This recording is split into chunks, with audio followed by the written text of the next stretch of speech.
From the outside, my life was perfect. I lived in a lovely 2-story house with a white picket fence, the kind you see in movies. I spent my weekends in the garden, coaxing roses to climb the trellis and planting rows of bright yellow daffodils.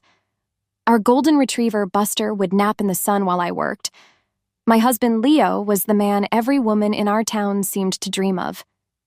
He was handsome, with a charming smile that could light up a room, and he always knew the right thing to say. He would bring me flowers for no reason and tell our friends, loud enough for me to hear, I'm the luckiest man in the world. And then there was Clara. She wasn't just my best friend. She was the sister I never had. We'd known each other since we were 5 years old, sharing secrets, clothes, and dreams. She was at our house so often that Buster treated her like a second owner. We were an inseparable trio: Leo, Clara, and me. To everyone who knew us, we had it all. But every perfect picture has a shadow, and mine was named Beatrice, Leo's mother. She would visit without calling first, her sharp eyes scanning every corner of my home for flaws. Her insults were always disguised as advice. Amelia, dear, she'd say, running a gloved finger over the top of a picture frame, a little dust can make a whole house feel sad. When I spent all day making Leo's favorite meal, she would taste it, smile thinly, and say, It's very nice, but my Leo has always preferred his steak just a little rarer. You'll learn. Leo would just offer a nervous laugh and pat my shoulder. That's just Mom, he'd say, as if her cruelty was a charming personality quirk. He never once stood up for me. The cracks in our perfect life started to show a few months ago. It began with a feeling of being tired. It wasn't the kind of tired that a good night's sleep could fix. It was a deep, heavy exhaustion that settled in my bones and never left. One evening, I curled up next to Leo on the sofa and leaned my head against his shoulder. I just feel so drained lately, I murmured. He didn't take his eyes off the television. You're probably just stressed, honey, he said, patting my leg absent-mindedly. We've been busy. But the feeling didn't go away. It got worse. A week later, I brought it up again as we were getting ready for bed. Leo, I'm really worried. I feel weak all the time, like my body is made of lead. He finally turned to look at me, his brow furrowed not with concern but with irritation. Amelia, don't be so dramatic. Everyone gets tired. You just need to push through it. Beatrice, who had been over for dinner, overheard me from the hallway.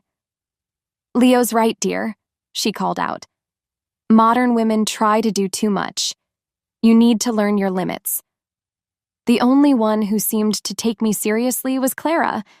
She would show up with herbal teas and thick magazines, telling me to put my feet up and rest. You need to take care of yourself, Ames, she would say, her voice full of sweet concern as she squeezed my hand. I'm always here for you, you know that. Her words were a comfort, but sometimes when she thought I wasn't looking, I'd see a flicker of something else in her eyes. It was a strange, unreadable expression that vanished as quickly as it appeared. Her sympathy felt like a performance, a role she was playing perfectly. I told myself I was being paranoid, that the exhaustion was making me imagine things. This was Clara, my best friend, and Leo was my loving husband. But I couldn't shake the feeling of being utterly alone with this growing fear inside me. The beautiful picture of my life was starting to tear at the edges, and I was terrified of what would happen when it finally ripped apart. The bone-deep tiredness didn't go away. It burrowed deeper, bringing friends. A dull ache settled in my chest, a constant, unwelcome companion. I started losing weight without trying, my clothes hanging loosely on a frame I no longer recognized. I knew something was seriously wrong. I begged Leo to come to the doctor with me. Please, I whispered one morning, clinging to his arm as he was getting dressed for work. I'm scared to go alone. He gently pulled his arm away, his focus on buttoning his shirt. I have a huge deadline at work, honey. I can't just leave, he said, his voice clipped and distant. It's probably nothing, just a nasty flu. You'll be fine. Just go and see what the doctor says. Text me after. He gave me a quick, passionless kiss on the forehead and left. I stood there, listening to his car drive away, feeling more alone than I ever had in my life. So, I went by myself. I sat on the crinkly paper of the examination table, my feet dangling high above the floor like a child's. The room was cold and white and smelled of cleaning supplies. I stared at a poster on the wall, showing the bones in a human hand, trying to distract myself from the knot of fear tightening in my stomach. The doctor, a man with kind eyes but a serious mouth, came in holding a folder. He didn't smile. He sat down on a rolling stool and looked at me directly. He spoke in a calm, steady voice, but his words were like stones hitting glass, shattering the fragile hope I had been holding on to. I heard phrases that didn't seem real, words that belonged to someone else's life. Words like aggressive and extensive treatment. And finally, the one I dreaded most: cancer. The room seemed to tilt. The doctor's voice became a muffled hum, as if I were underwater. I nodded and listened, but nothing was sinking in. All I could think was, I'm all alone. I don't remember driving home. I just remember finding myself in our driveway, the car in park, the engine still running. That evening, I sat Leo and Beatrice down in our living room. They were talking about a new restaurant they wanted to try. I waited for a pause, my hands trembling so badly that the tea in my cup was making little waves. I went to the doctor today, I started, my voice a fragile whisper. They found something. They did some tests. I took a shaky breath. It's cancer. I looked at Leo, my husband, my partner. I waited for him to rush over, to wrap his arms around me and tell me we would fight this together. But he didn't move. He just stared, his handsome face turning pale. And in his eyes, I saw something that broke me. It wasn't sadness. It wasn't even shock. It was pure, selfish fear. He wasn't afraid for me. He was afraid for himself. Cancer? He repeated, the words sounding dirty in his mouth. Are you sure? How is that even possible? Beatrice's reaction was 1,000 times worse. She didn't offer a single word of comfort. She simply let out a long, annoyed sigh, as if I had just told her I had spilled wine on her favorite rug. Well, this is going to be very difficult, she said, looking directly at Leo, not at me. The treatments are terribly expensive, and who will take care of the house? Leo has a career to think about. In that moment, sitting in my own living room, I stopped being a person. I was no longer Amelia, his wife. I was a problem to be managed, an inconvenience that was ruining their plans. The perfect picture of my life was now ripped to shreds, and I was left all alone in the wreckage. The first round of chemotherapy was a brutal storm that raged through my body. It left me hollowed out, weak, and sick in a way I never knew was possible. I lay in the stiff, sterile hospital bed, watching a clear liquid drip slowly from a bag, through a tube and into my arm. This poison, they told me, was my only hope. The constant, rhythmic beep of the machine next to my bed was the only sound in the room. All I wanted in that moment was for Leo to be there, to hold my hand and tell me I was strong, to tell me we would get through this. A small, foolish part of me thought that seeing me like this, so fragile and broken, would finally break through their coldness. I thought maybe they would see the reality of the fight I was in and remember that I was the woman Leo had promised to love in sickness and in health. He and Beatrice came to visit that afternoon. They didn't bring flowers or a magazine. They just brought themselves standing at the foot of my bed with their arms crossed, their faces like stone. They looked more like inspectors checking on a faulty piece of equipment than family visiting a loved one. "How are you feeling?" Leo asked, and his voice was so flat and empty it was like a stranger asking for directions. "Tired," I whispered, my throat raw. It was very hard. Beatrice let out a small, impatient scoff. "Well, what did you expect? You have to be strong, Amelia. For Leo's sake, this is all very hard on him." My eyes darted to my husband, praying he would disagree, that he would tell his mother that this was hard on us. But he just nodded. his gaze fixed on a spot on the wall just behind my head. He couldn't even look at me. He took a deep breath, the kind people take before they deliver terrible news. "Amelia, we need to talk," he said. "Mom and I have been discussing this. I can't do this. It's too much." My heart, which was already beating weakly, felt like it stopped completely. What do you mean you can't do this?" The words felt thick and heavy in my mouth. "This," he said, waving a hand around the room at the IV pole, at the sterile white walls, at me lying in the bed. The sickness, the hospitals, all of it. I need a supportive environment to be successful at work. I can't have this negativity dragging me down. Tears began to stream down my face, hot against my cold skin. I was too weak to even lift a hand to wipe them away. Beatrice stepped forward, and her face held a look of cold triumph. "Leo needs a partner, Amelia, not a patient," she said, her voice sharp and final. "We are leaving." Before I could even process the cruelty of her words, Leo did something that shattered the last remaining piece of my heart. He slowly twisted the gold wedding ring off his finger. I watched, mesmerized with horror, as the simple band I had placed there on our wedding day came free. He walked to my bedside, and without even looking at me, he placed the ring on the small table next to my water cup. The little metallic clink it made was the loudest, most final sound I had ever heard. Then, they turned and walked out of the room. They didn't say goodbye. They didn't look back. I lay there, stunned into silence, staring at the ring. My husband, my life, my future. It was all gone. After a few minutes that felt like an eternity, I fumbled for my phone on the bedside table. My fingers were clumsy and weak. I had to call Clara, my best friend. She would know what to do. She would come for me. I found her name and pressed the call button. The phone rang once, then went straight to voicemail. "Hi, you've reached Clara. Leave a message." Her cheerful, recorded voice was like a slap in the face. I tried again.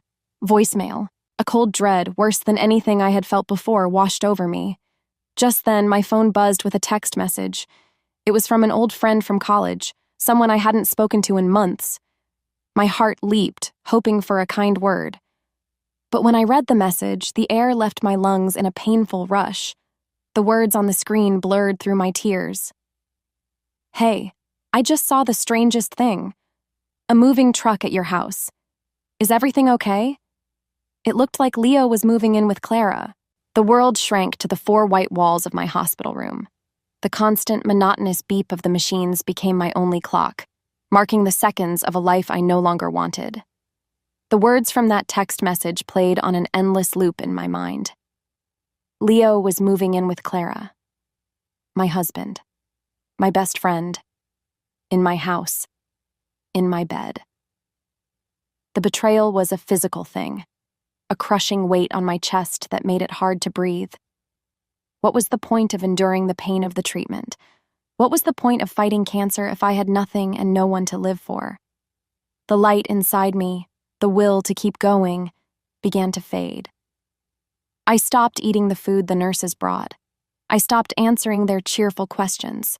Most of the day, I would turn my face to the wall and let the tears I no longer had the energy to wipe away soak into the starchy pillowcase. The doctors would come in and talk about my progress, about the next steps, but I didn't listen. Their words were just noise. I was a ghost, haunting a broken body, just waiting to disappear completely. One gray afternoon, as I was staring at the rain streaking down the window pane, there was a soft knock on my door. I didn't answer. The door opened anyway, and a kind-faced older man in a neat dark suit stood there. He wasn't a doctor. "Miss Amelia?" he asked gently. "My name is Arthur Harrison. I was your father's lawyer. May I come in?" I gave a weak nod, not having the energy to do anything else. I remembered him vaguely from my father's funeral years ago, a quiet, dignified presence in the background. He sat down in the stiff visitor's chair, placing a worn leather briefcase on his lap. "Your father was a very wise man, Amelia," he began, his voice warm and steady.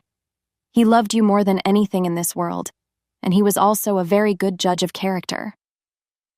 Mr. Harrison paused, looking at me with deep, sympathetic eyes. "He was never very fond of Leo." That simple statement was the first thing that had managed to cut through the thick fog of my despair in weeks. It was a small validation, a whisper from the past that I wasn't crazy. "Before he passed away," Mr. Harrison continued, opening his briefcase, "he asked me to set up a private trust in your name. He was worried, you see. He said you had a trusting heart and he wanted to make sure you would always be protected no matter what." He pulled out a thick stack of papers bound in a blue folder. "He put everything in this trust: the house, his entire investment portfolio, and the family business that Leo has been managing. It was all to be protected for you." He leaned forward slightly. "The trust had a very special clause, Amelia. A key, hidden in all the legal language. Your father designed it so that full and immediate control of every single asset would be transferred directly to you in the event of a major life crisis, like a severe illness, or a divorce, or abandonment." My mind, slow and numb for so long, started to race. "When you were admitted to this hospital and your husband left you," Mr. Harrison said, his voice becoming firm, "that clause was triggered. Amelia, listen to me. Everything you thought you shared with him, it's not shared, it is all yours. The house he is living in with that woman, the money he is spending, the business he is running, it all belongs to you, and only you." He slid a pen and a single piece of paper toward me on the rolling table. "This document gives me the authority to act on your behalf, to protect your assets and gather the evidence we need. All you have to do is sign." For the first time in months, I felt something other than pain. It wasn't joy or relief, it was a tiny hot flicker deep inside me. It felt like anger. It felt like hope. My hand was weak and it trembled, but I picked up the pen. I looked at Mr. Harrison, my father's old friend, and I saw a lifeline. I signed my name. The ink was dark and clear on the page. It was a promise to my father, a promise to myself. I was going to fight, and I wasn't just fighting cancer anymore. The year that followed was the hardest of my life. There were days when the chemotherapy ravaged my body, leaving a metallic taste in my mouth and a bone-deep ache that felt inescapable. There were nights when the loneliness was a physical weight, and I would cry myself to sleep in the small anonymous apartment Mr. Harrison had helped me rent. In those dark moments, the ghost of the woman I used to be would whisper that it was pointless, that I should just give up. But every time that whisper came, I would close my eyes and see two things. First, the glint of my wedding ring on the cold, empty bedside table. And second, my father's kind face, and the incredible, foresightful love he had shown by protecting me even after he was gone. Those two images were my fuel. The betrayal was a different kind of poison, but in a strange way, it became the antidote to my despair. It gave me a reason to swallow the pills that made me sick, to endure the needle pricks, to get out of bed when every muscle screamed in protest. I wasn't just fighting for my life anymore. I was fighting for my father's legacy. I was fighting for justice. Mr. Harrison became my general, and his briefcase was my arsenal. He didn't bring me flowers or sympathetic cards. He brought me bank statements, property deeds, and business ledgers. While my body was at war with cancer, my mind was training for a different kind of battle. I spent my recovery reading. I learned about financial law, about property rights, about the intricate workings of the business my father had poured his soul into. The picture that emerged from those papers was uglier than I could have imagined. Leo and Clara weren't just living in my house, they were gutting my life.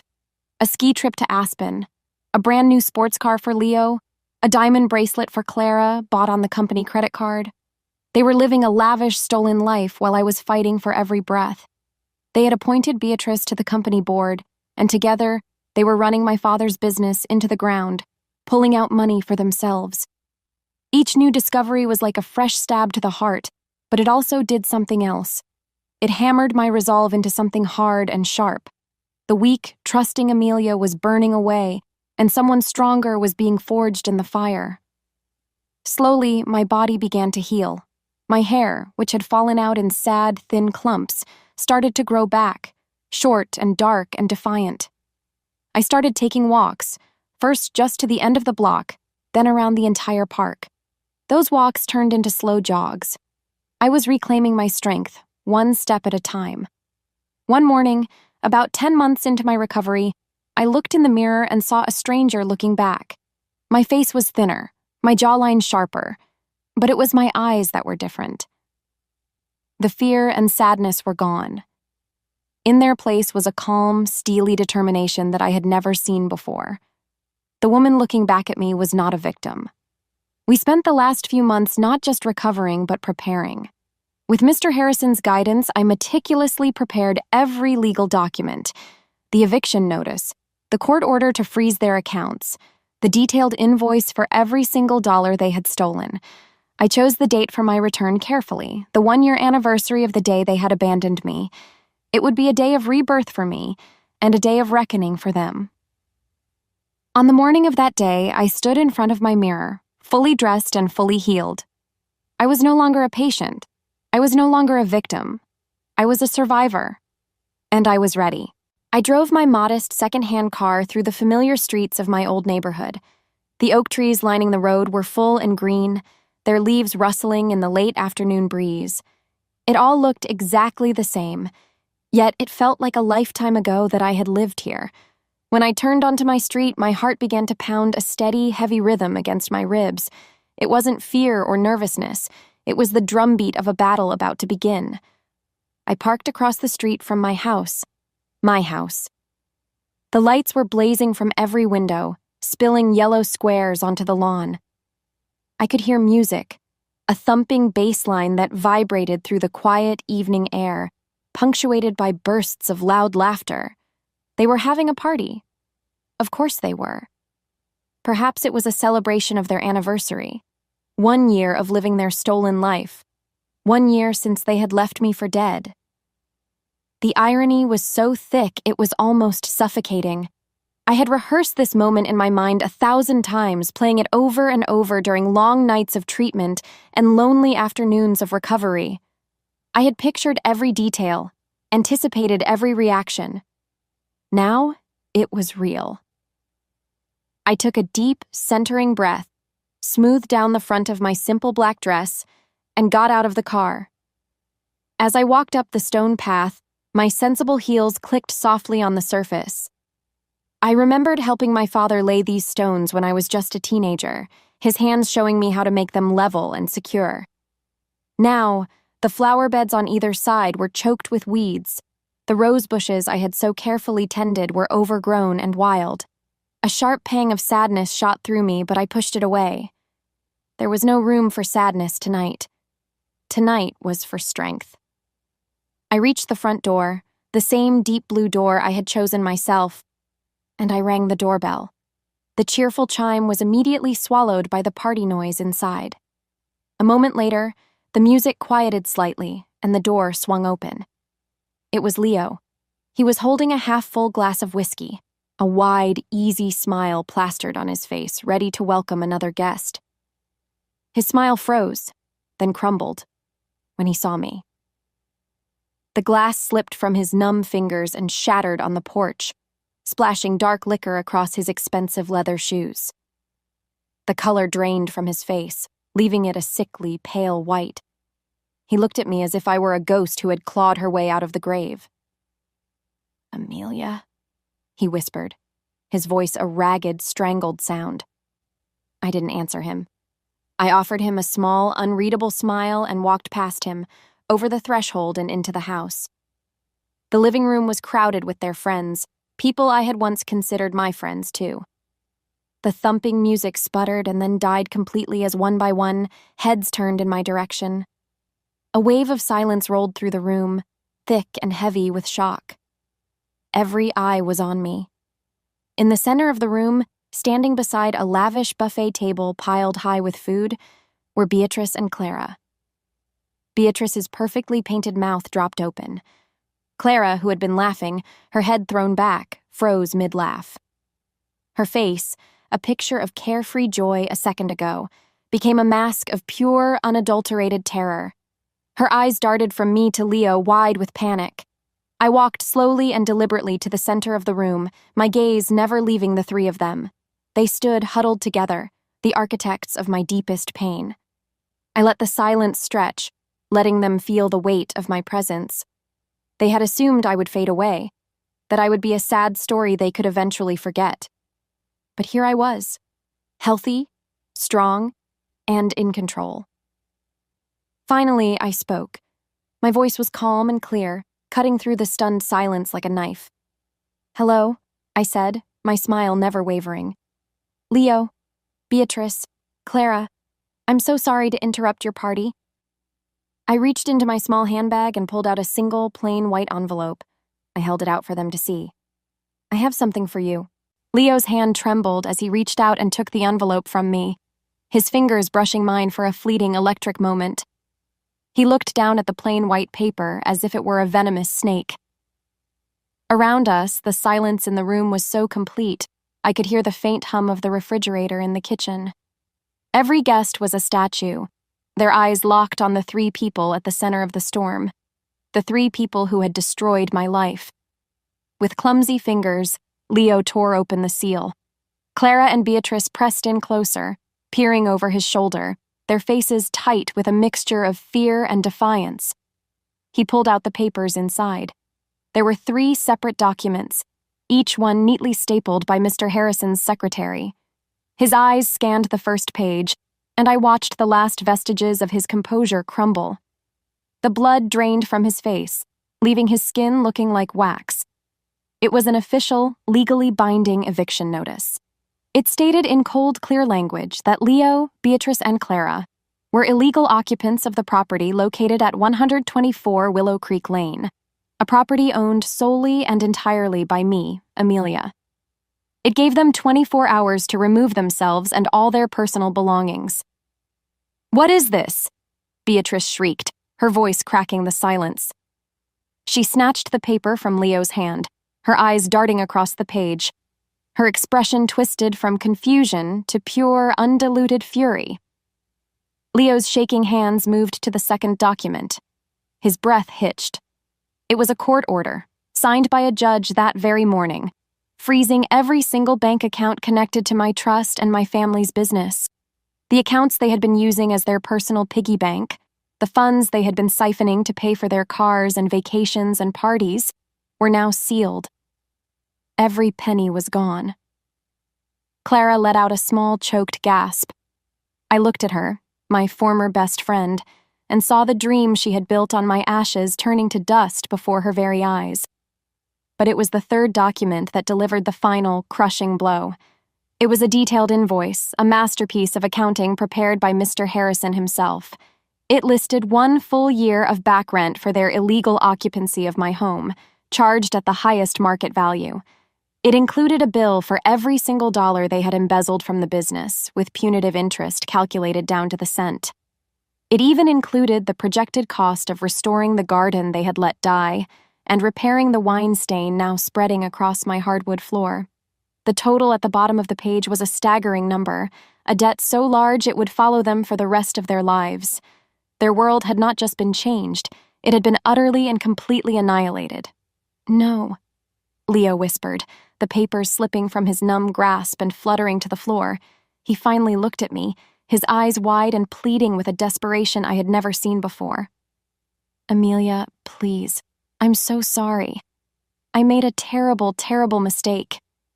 Beatrice started yelling, her voice shrill and ugly. "You can't do this to us. This is Leo's house, too. We have rights." "No, you don't," I said, my voice perfectly calm, cutting through her hysterics like a surgeon's scalpel. "You have nothing. This house, this business, this life, you stole it. And now your time is up." Clara just stood there, her face streaked with tears. The beautiful facade she had hidden behind for years finally shattered, revealing the hollow, jealous woman she truly was. I looked at their 3 shattered faces, at the ruins of the life they had built on my suffering, and I waited to feel a surge of triumph or a spark of vengeful satisfaction. But I felt nothing. No anger, no sadness, not even joy. I just felt free. I turned my back on them, on their shocked guests, and on the wreckage of their lives. I walked out of the house and didn't look back.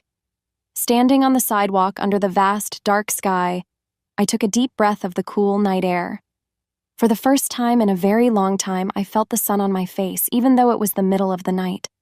My past was behind me, and my future, for the first time, was completely and gloriously my own.